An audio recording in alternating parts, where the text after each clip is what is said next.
It's Friday, September 11th, and this is now on HNN. Today marks 19 years since the deadly terror attacks on September 11th. I'm Lindsay Chen at the 9/11 Memorial in New York with how the remembrances are different this year because of the pandemic. Nearly 300 hotel rooms on Oahu are available for those who can't quarantine at home. We'll give you an inside look. It seems to me that maybe they should be more isolated away from the concentrated area. Armageddon. Deadly wildfires burned millions of acres across California and the Pacific Northwest. I'm Chris Martinez with the battle to put out the flames. We should have a call center up for those individuals who do need to get through our lines. These stories plus, as thousands still await their benefits, the State Labor Department gives us an update on progress and the problems that still persist. That's coming up on This Is Now.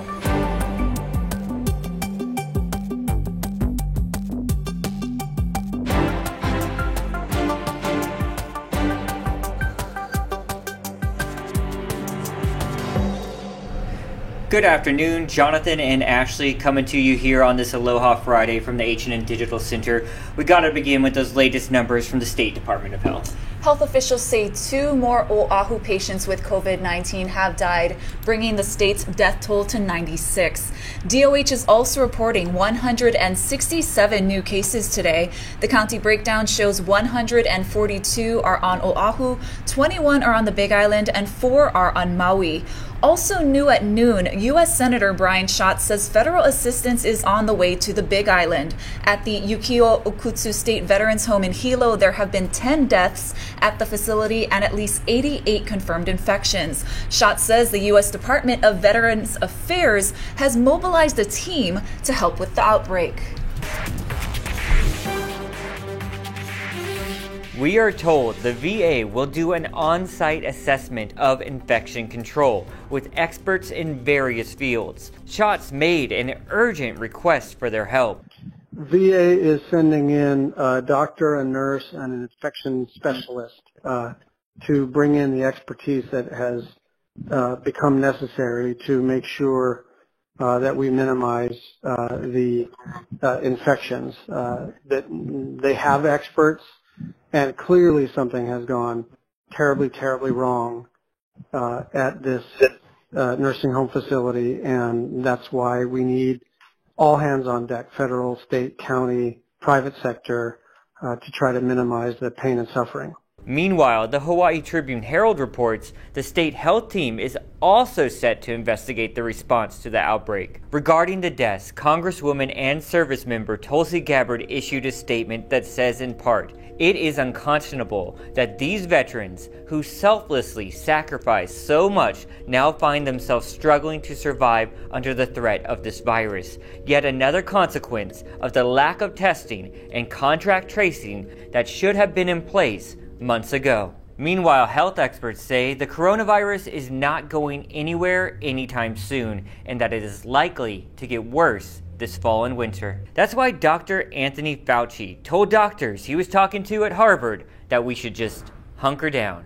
I just think we need to hunker down and get through this fall and winter because it's not going to be easy. We know every time we lift restrictions, we get a blip. I mean, it's whack-a-mole. Fauci said it's hard to predict at this point how the flu may play into the pandemic this winter. He pointed to Australia's mild flu season this year because of COVID-19 mitigation efforts, like mask wearing and social distancing. He said he still believes a coronavirus vaccine will be available by late this year or early 2021. We're getting a closer look at the program that's putting COVID patients into hotels so they don't infect their families. They include first responders, the elderly, and those who live in multi-generational homes. Our Chelsea Davis has more. The federal government provided the city $387 million in CARES funding to help combat COVID-19.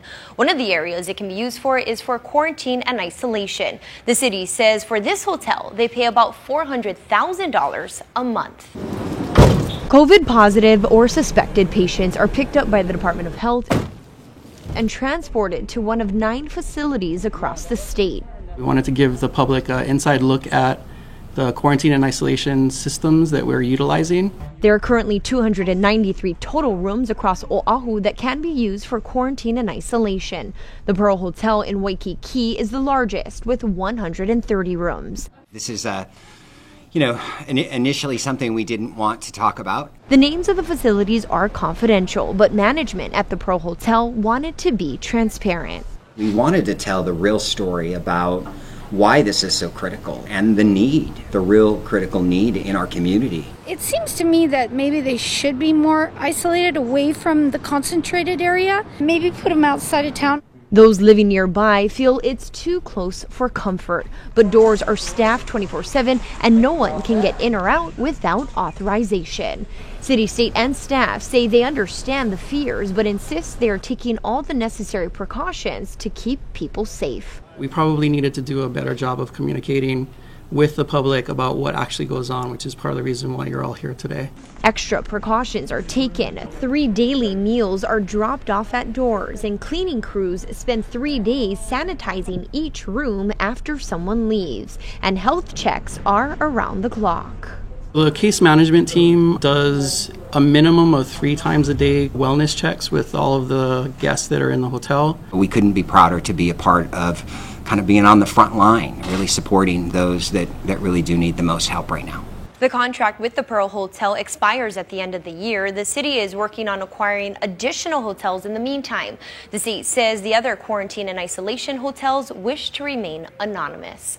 Chelsea Davis, Hawaii News Now. The Environmental Protection Agency is warning about products that falsely claim to kill the coronavirus. Hawaii Public Radio reports that the EPA has denied entry to 25 shipments at Honolulu Harbor containing about 5,000 illegal products like disinfectant wipes. The EPA says most of the unregistered products come from China. They also ordered a local company called Hui Restoration to stop using certain products. The state says it hired the company to disinfect high traffic areas at Oahu Community Correctional Center, Halawa Correctional Facility, and the Maui Community Correctional Center. The EPA says it has been in touch with both the Department of Public Safety and the Hawaii Attorney General about the issue. A full list of EPA-approved products is listed online, and we'll post the link at hawaiinewsnow.com. Now you don't want to miss your chance to get a free coronavirus test. Billy V joins us now with more on why time is running out. Thank you very much. That's right. Monday is the last day to get the free surge testing here on the island of Oahu. We'll give you the locations here in just a couple of moments. First of all, what we'd like to recommend you do is go to register at doineedacovid19test.com, or you can just walk up. But if you register and you get the voucher, it'll take you less time. Not that time right now is a factor. The crowds have been light recently, so the wait times are short. And once again, Monday is the last day. Here are the times or the places that are open today for you. Aloha Stadium, Waikele Shopping Center, Walmart, Kailua District Park, and here at Alawai Community Park where they have set up shop. They will be open until 4 p.m. So if you want a free COVID test, come on down. And also, there are some places that are open up during the weekend. West Oahu UH, Saturday. Cocoa Head Neighborhood Park. Waimanalo District Park also on Saturday. On Sunday, Leeward Community College and University of Hawaii at Manoa. If you need more information on the sites and the times, once again, go to doineedacovid19test.com, or we've got all of the information at hawaiinewsnow.com. From Alawai District Park, I'm Billy V for This Is Now. The Labor Department says it's making progress working through the backlog of unemployment claims, but says there are still 10,000 people in the system who have not received benefits. Here's Acting Director Ann Pereira Usakuio. So the ineligibility process is different on both programs. So for the regular unemployment insurance program, an individual who is disqualified for a separation reason will actually receive a letter in the mail detailing specifics on why they were ineligible for unemployment insurance benefits. Also on the regular unemployment insurance side, individuals have to certify on a weekly basis. Some individuals may become disqualified for that particular week. If they file that they earned wages or income for that week that was above their weekly benefit amount, they will become disqualified for that week. Or individuals who did not accept work offered will also be disqualified for that week. So those individuals know what they chose when they filed their weekly claim certifications to be disqualified. On the PUA end, PUA claimants are receiving letters in the mail as well, and they also can view those letters on their online PUA account. As for the call center, we are currently working with a contractor. We are in the process of bringing them on board, and we should have a call center up for those individuals who do need to get through our lines, both on the regular unemployment insurance side as well as PUA. New today, Microsoft says it has detected cyber attacks targeting American voters and both presidential campaigns. Let's turn it over to Keir Simmons in London with the very latest. Microsoft warning that several foreign countries are trying to interfere with American elections, saying hackers in Russia, China, and Iran are actively targeting 2020 campaigns and US think tanks. We have been targeted and we expect to be targeted in the future. Microsoft says Russian state hackers have attacked more than 200 US political organizations, while China's targeted high-profile political organizers. This morning, a Department of Justice official telling NBC News the report broadly fits with what they have been seeing. In 2016, Russian military intelligence hacked the Clinton campaign. 2016 was just the opening. Other countries saw what Russia did, and they're following suit.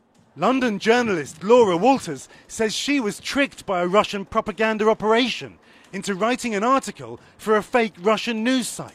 Her English was fantastic. I mean, it wasn't just that it was correct, it sounded so natural. She now fears even an email thanking her for her work was written by a Russian bot. I'd like to express our deep gratitude for your work.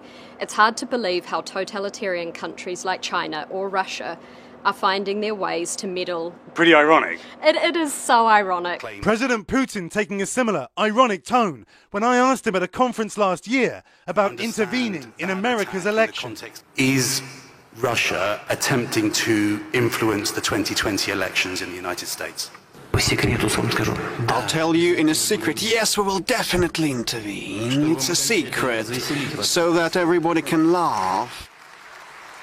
Of course, as you'd expect, Russia and China pushing back on these allegations. China's foreign ministry saying the US election is an internal affair and we have no interest or intention to interfere in it. The Russian foreign ministry, the Russian Federation did not interfere, is not interfering, and will not interfere in any way.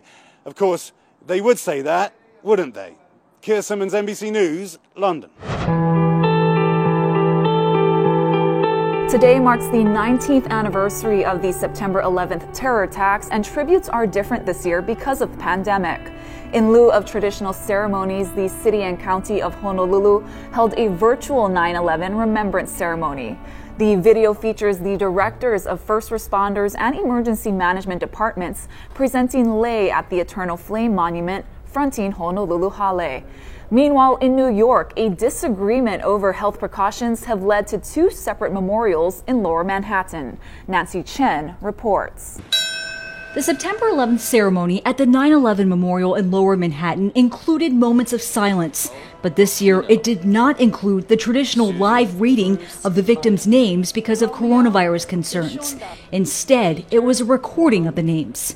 And my brother. Some victims' family members who were upset by that decision set up their own ceremony nearby. We knew that it was of the utmost importance that we read aloud the names of all 2,977 souls who perished 19 years ago today.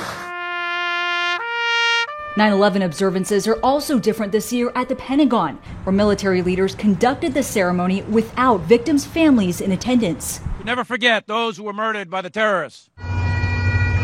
And at the Flight 93 Memorial near Shanksville, Pennsylvania, the usual 90-minute ceremony was abbreviated. Here in New York, the fire commissioner strongly recommended firefighters skip 9/11 observances during the pandemic. The department lost 343 members that day. Firefighter Leonard Regaglia Sr., a member of Engine 54, was one of them. His two sons, Leonard Jr. and Anthony, are honoring him by following in his footsteps. I have the honor and privilege of working in the same firehouse that he worked in, the same company. So it really means a lot to me. and always looked up to my dad and what he did. And then I think as I matured and as the time went on, year after year, it became more and more of something I wanted to do. They say they think their father would be proud. Nancy Chen, CBS News, New York.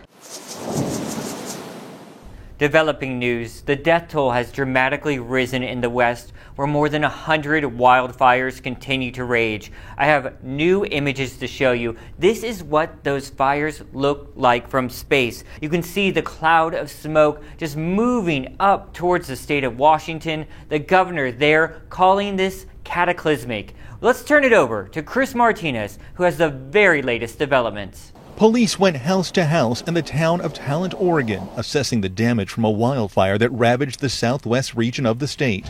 Across the state, flames scorched more than 900,000 acres in a 72-hour period, triggering evacuations for more than 10% of Oregon's population. 1-year-old Uriel Hyland died while his parents were trying to escape flames that overtook them on a camping trip. His parents suffered third-degree burns. In my worst dreams, I couldn't imagine what my sister and brother-in-law have had to go through, and to do everything they could to fight for their lives and to protect their child. Evidence of the fires is everywhere, from the Seattle skyline to the Golden Gate Bridge. Across much of California, residents are being warned about dangerous air quality because of wildfire smoke. Here in Monrovia, smoke from the Bobcat fire has blocked out the sun. The eyes burn a little bit, and just the smell of the smoke. That's what's terrible. 6 of California's largest wildfires ever have happened this year. A blaze burning north of Sacramento, called the North Complex Fire, is now the state's deadliest fire this year. Flames scorched hundreds of thousands of acres and incinerated towns, including Berry Creek. And the ashes were everywhere, and the wind was blowing outrageously bad. The National Weather Service says the winds that have helped fuel the fires will die down over the weekend. Chris Martinez, CBS News, Monrovia, California. She said it there. I can't even imagine what that family went through. We got to get a check of our dry conditions here at home. Taking a live look outside, it does look like pleasant weather, but again, there is some very dry conditions out there. Let's turn it over to Guy Hoggy.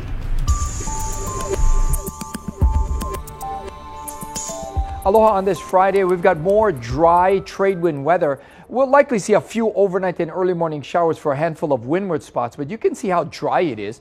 Now that's bad because many areas of the state, especially parts of Maui County, have severe drought. So not much relief for that coming anytime soon. We do have the trade winds blowing in at surplus levels, especially from Maui to Kauai. They'll be running about 15 to 20. Lighter winds, of course, for the Kona side of the Big Island.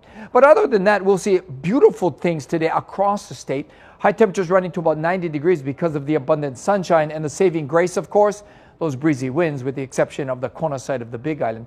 Now, the surf's also on the rise for South Shores. Nice size swell rolling in, 3 to 5 with some pluses, actually. That should hold through the weekend. The country swell, however, is on the way out, and with the abundant sunshine, UV index is at 11. It's likely to go even higher than that over the weekend because with the lighter winds, it's going to feel even warmer. Lots of morning sunshine, and with these light winds, we'll likely see some afternoon clouds, perhaps a few afternoon showers. Keep it here on Hawaii News Now. We'll have all your severe weather updates. Thank you very much, Guy. Ashley, listen up to this next story. All right, I'm listening. I'm not a jewelry wearer, but I would take this. We're talking about a very, very, very rare diamond that is going up for sale very soon. It's 102 carats. Oh my goodness. Lollipop-sized stone. Expected to sell, get this, between $10 and $30 million. Ooh. That's a big variance there. If I was the owner, I'd be hoping for the 30. It could break records for the most expensive piece of jewels ever sold, according to Sotheby's. A pair of blue and pink diamond earrings sold recently in 2016 for $6 million. The diamond is the second largest oval diamond of its kind ever sold at auction.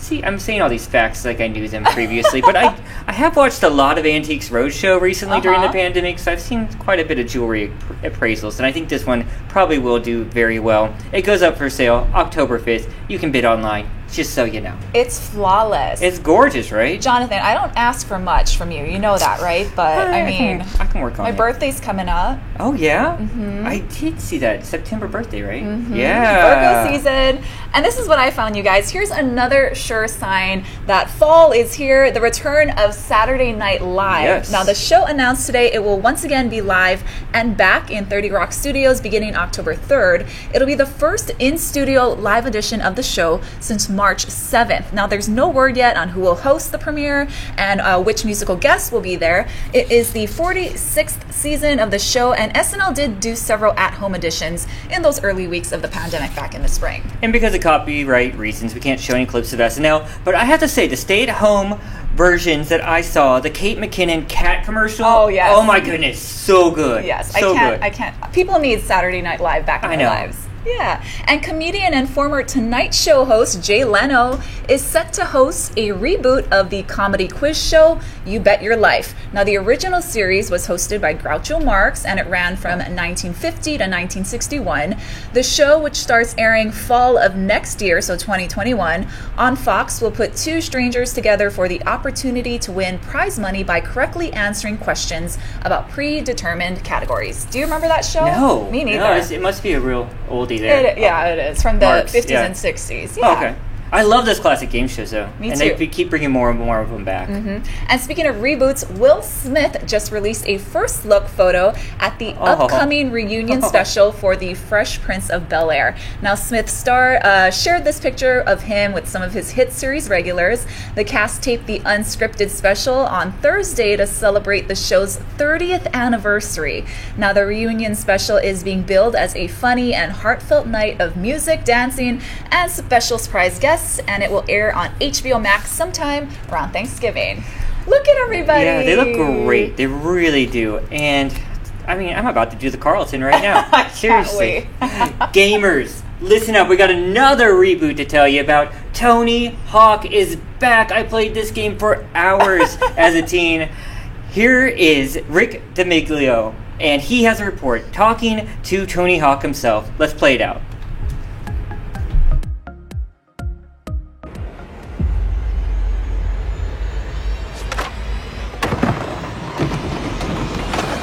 Gamers get to drop in with a skateboarding legend in Tony Hawk's Pro Skater 1 and 2. The HD remastered version of the original Tony Hawk games features familiar levels, skaters, and game modes. There was a lot of expectation for this to come back, and Vicarious Visions was the developer that was put in charge of it. They had a serious reverence for this title, so they wanted to do it right, and they wanted to please the fans. I mean, we're 4 generations of consoles beyond the first game, and it's night and day. It looks like you're watching a movie. To see how far things have come, this is gameplay from the original Tony Hawk's Pro Skater, released by Activision in 1999. The game may look an order of magnitude better, but its playstyle will be familiar to gamers. Once I started playing, almost immediately I knew that this was going to be it, because you could feel the exact same muscle memory and feeling the god of accomplishment when you do the trick.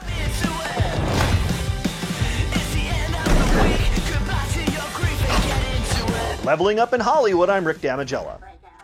And many local skaters always remind me that there were some parks around town featured in those early games. So yeah, check them out. Hopefully they'll be featured again. You guys, that's going to do it for This Is Now on this Aloha Friday. We got much more with that interview with Brian Schatz coming up on our later evening newscast. Actually, have a bunch more updates coming up today at 4 on KHNL in our brand new first week of our 4 o'clock newscast, which has been going great, by the way. I love watching you and Mark there. We'll be back on Monday, and don't forget, if you ever miss anything, check out our podcast anywhere you listen to your podcast. You guys have a great weekend. Happy Aloha Friday.